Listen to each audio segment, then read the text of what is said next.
I'm being sued by a junk credit card buyer, debt buyer. Okay. Midland Credit. Okay. In court, we've been through a whole bunch of stuff. However, I just learned that I could request for arbitration.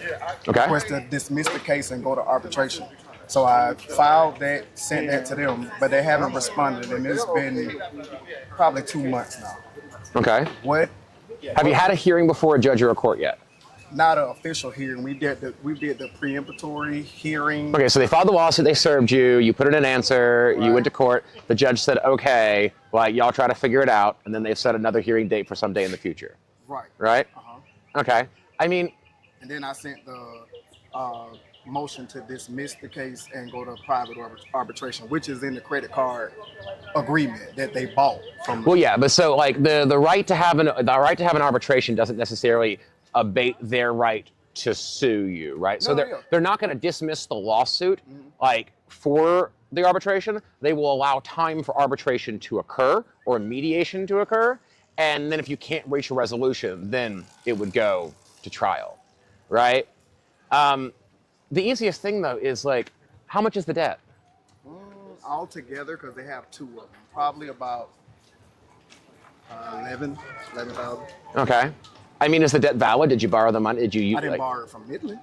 Doesn't matter if you borrowed it from Midland or not, right? It doesn't matter. Like, did you borrow the money from someone? Yes. Okay, so like you owe the debt. The debt is yours. Right. Right. So the reality is, I mean, you could probably skip over a lot of those steps if you just contacted Midland or their attorneys directly and offered them a settlement amount. Yeah. Like you could literally just call them, like, listen, I owe $10,000. I'll give you $5,000 made in 10 payments of $500. What do you say? They'll probably accept it. Because they probably paid 50 cents on the dollar for your debt anyways. Right.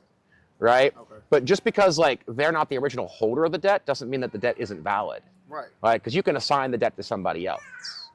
Like I can sell your debt. Like you owe me $500, I can sell it to somebody else, and now you owe them the money because you owed it to me. It was mine to sell it to them. Right. So the debt's legitimate, but what about the arbitration though? Because arbitration is in the credit card agreement.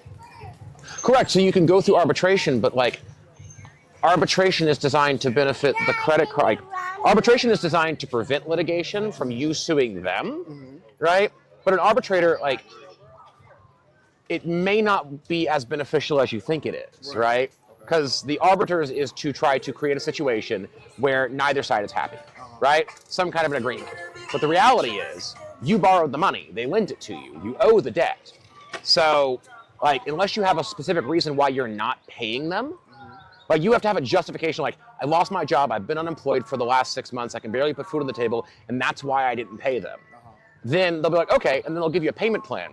But they're not going to give you necessarily a discount on the debt. Right. They might be like, well, you owed $11,000, you currently can't afford anything. Cool. $20 a month for the next 2 years, then $200 a month for the next 2 years, and then $500 a month for the next 2 years. Yeah. Whereas if you just call them and try to negotiate something yourself, they're more likely to just negotiate with you on better terms than they are with a mediator or an arbiter.